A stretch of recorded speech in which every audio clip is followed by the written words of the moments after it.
friends, welcome back to my channel. If you're new, my name is Emily. Welcome to the first Christmas video on this channel for 2022. I'm so happy that you guys are here. I cannot wait to make all the Christmas DIYs, the thrift flips, and even Christmas gift ideas. So we're gonna kick off this holiday season with wood DIYs as well as a couple thrift flips. So let's get started on these projects. For project one, we are going to be making front door signs, and I'm going to be using fence board that I cut down to 30 inches tall and I stained with antique wax that I watered down. And I did put just thin strips of wood on the back to attach the two boards together. I apologize for not having that filmed. So once everything was dry, I printed out the word joy on my printer and I sized it just to roughly how large I thought it would work.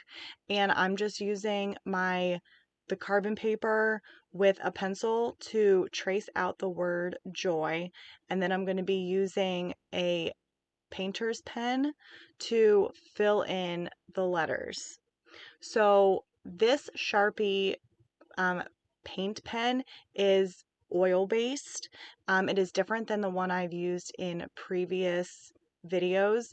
This one is really good for outside.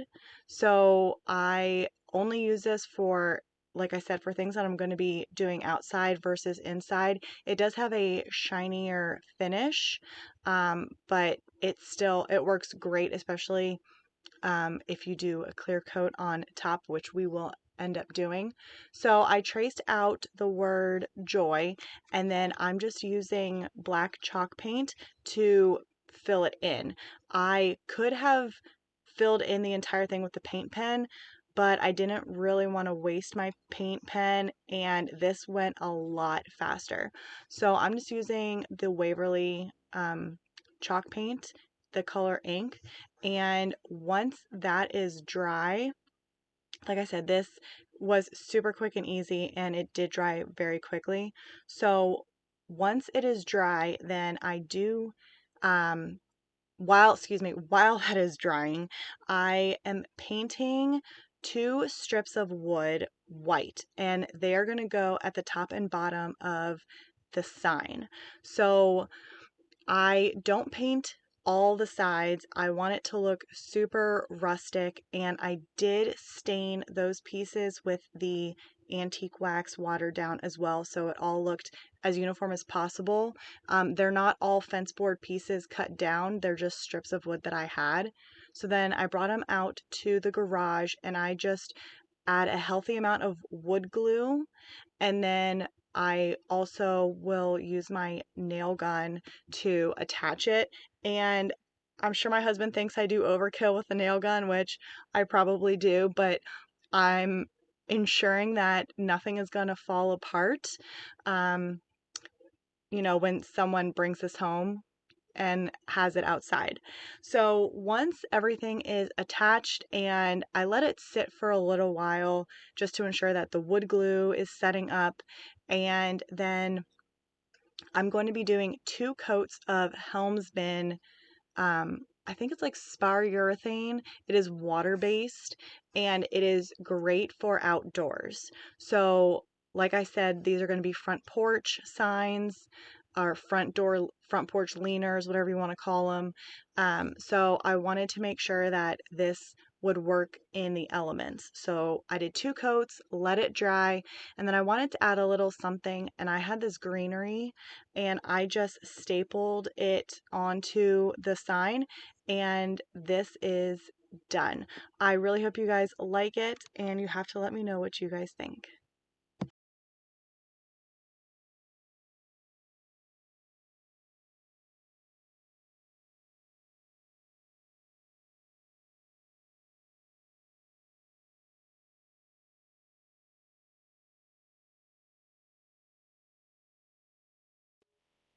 If you watched my recent thrift haul, then you saw that I grabbed these shutters and I knew instantly what I wanted to do with them.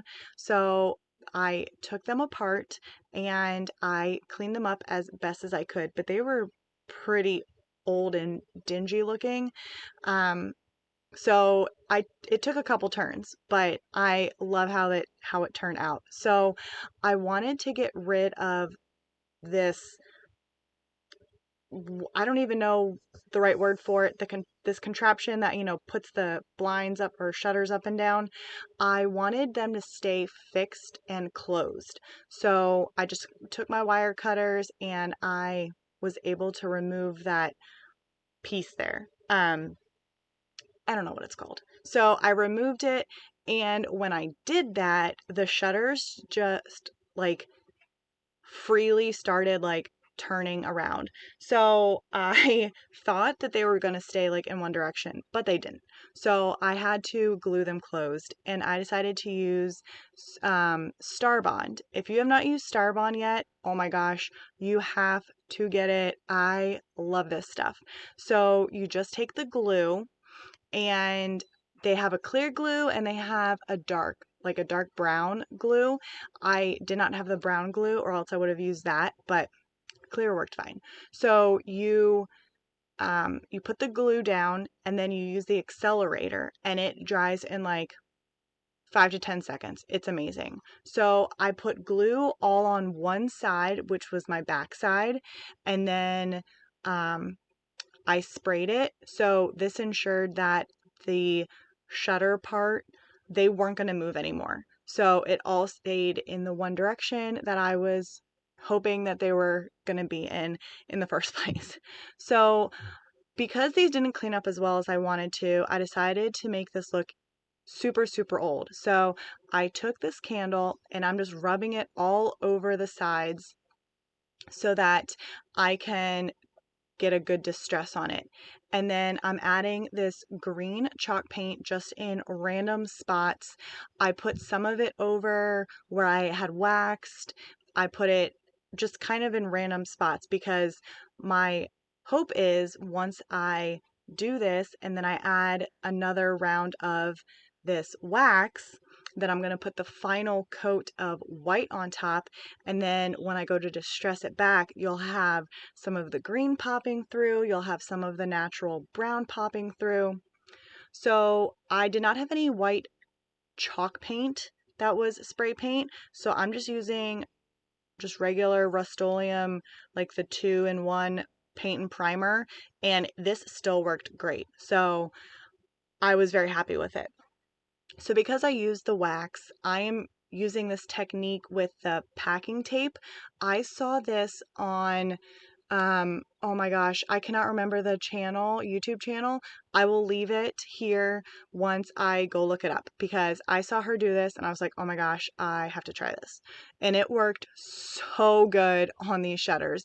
You just take the packing tape and you lay it on top of your surface, and especially where you had applied the wax, and then you just peel it up, and it has this like perfect age distress, no sanding required. Oh my gosh, I am so in love with these. So I clear coated them, and then now I'm ready for the wreaths. And I bought these wreaths from Hobby Lobby. I know Target, like dollar section, has wreaths, and Walmart will have wreaths. So wherever you can find wreaths, pick up your favorite ones. And then I just grabbed I had a couple different ribbons. I know like the buffalo plaid is like hit or miss, but that's why I didn't end up doing that one. And my husband even said that he liked this ribbon pattern better. So these were wired, and it wasn't going to give the effect that I was hoping for, and it was a little too thick. So that's why I cut the wire out, and then I just attach the wreath to the back, like, or the ribbon with the wreath on it. I attach it to the back side with my staple gun, and I thought that it needed a little bit more, but I stepped back and I realized that sometimes less is more. So I just left this as is. I would love to know if you guys would have added something else to it, like a tag or a little sign or something, because that's what I was thinking. But in the end, I love how simple these are. Oh, and I added hanging hardware if someone wants to hang these instead of just resting them up somewhere.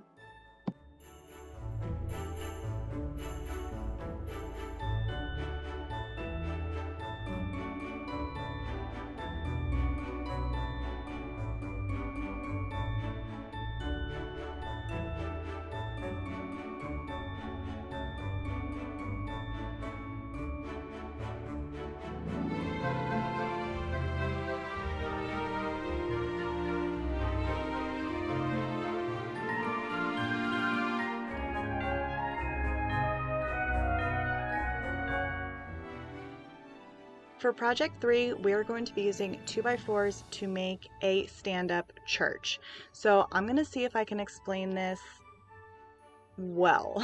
So I took my first 2x4 and I found the center of it up at the top, and then I went to my miter saw and I cut it at a 45-degree angle to get it, to get that arch, to get it pointy like that. Then for the sides, you can see here, I just take this ruler and I draw a line so that I can make sure that I get also a good 45-degree angle for both sides. I know I probably did not explain that very well. I apologize. But it was a lot easier than I thought it was going to be on the miter saw. So then I sand it down completely, and the best way that I could think to attach it was wood glue. So I am going to be using wood glue, and I'm going to let them sit overnight to ensure that I get the strongest hold possible. And that is another reason why I didn't stain these pieces beforehand either, because raw wood with the wood glue has a better hold than if I were to have like stained it or painted it and then tried to use wood glue. So I'm prepping for a craft fair, so that's why I have a bunch of these. And these sat overnight. They are super sturdy and good to go. And I wanted to have a darker undercoat so that I could apply white on top, and then when I distressed it back, it would be dark underneath. And I didn't want to stain it because it would take too long to dry, and I'm trying to go quickly. So I did just brown paint that I watered down. Once that dried, I am doing the same technique that I did with the shutters with the wax from this candle. And then I'm going to be using, I think I use Linen White by Rust-Oleum, the chalk paint. This did not have the same effect with the packing tape that the shutters did, and I am not sure why.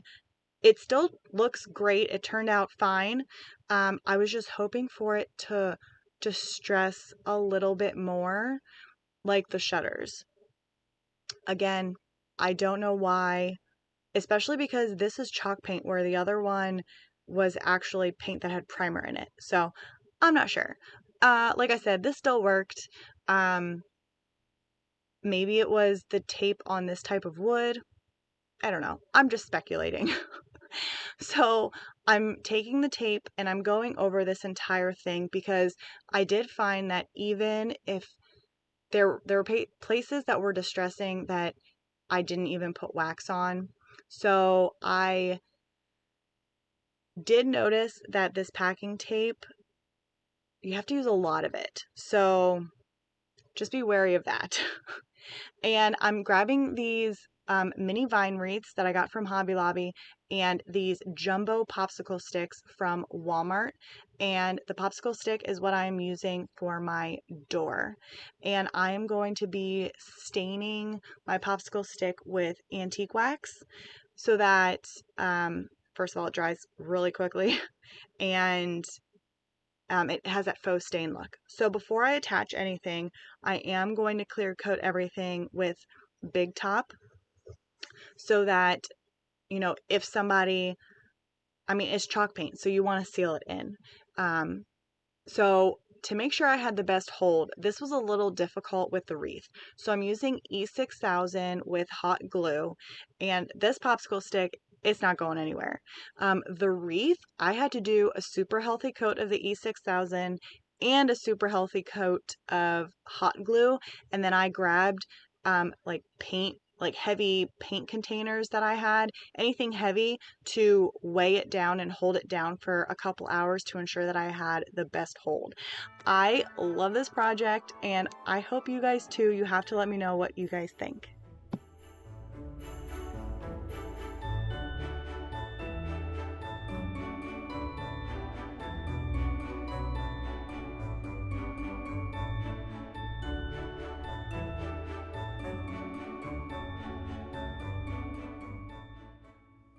Alright guys, for the last project, I am trying Mod Podge with craft paper again.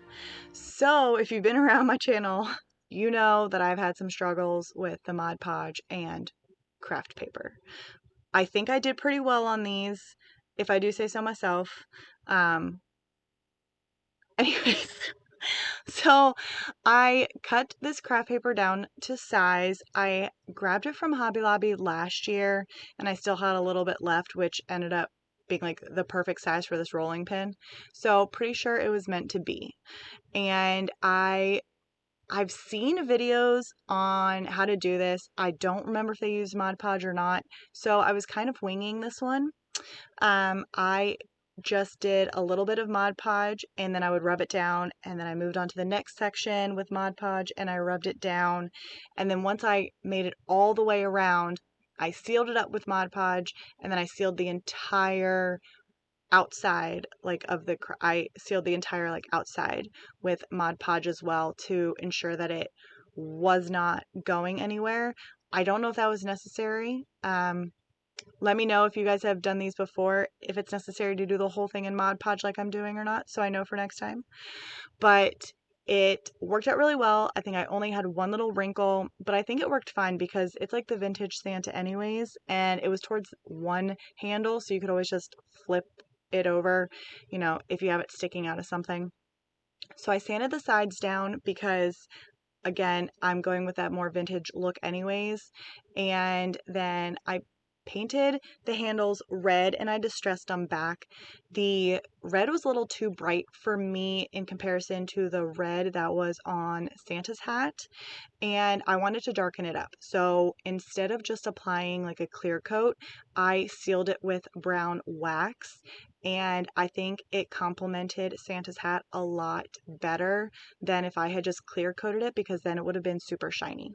So I know I could have just left it as is, but I wanted to add a little something extra. So I grabbed this greenery that I've had for who knows how long, and I cannot remember where I grabbed it from, and then some ribbon, and I just did it to this one side so that it could be the side that was like sticking up.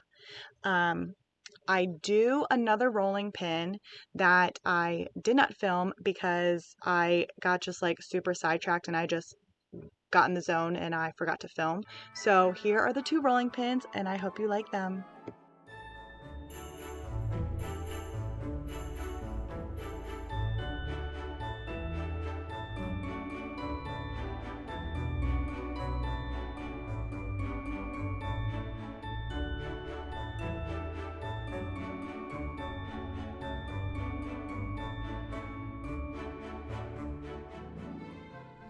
I hope you guys enjoyed this video and you got inspired to start making some Christmas DIYs for yourself. I would love to know in the comments which project was your favorite. I love how the church has turned out. I'm so happy I finally learned how to cut on the miter saw at an angle. So happy I finally did that. And now I have the courage and the comfort to do it more. So happy about that. So let me know. Also, let me know what type of Christmas DIYs you would like to see. I know that I have a ornament video and a gift idea video. Obviously just more DIY projects and thrift flips, but if there's something specific that you would like to see, definitely let me know in the comments and I will try to make a video for you guys. So Give this video a big thumbs up if you liked it. Please consider subscribing, and I will see you on my next video. Bye.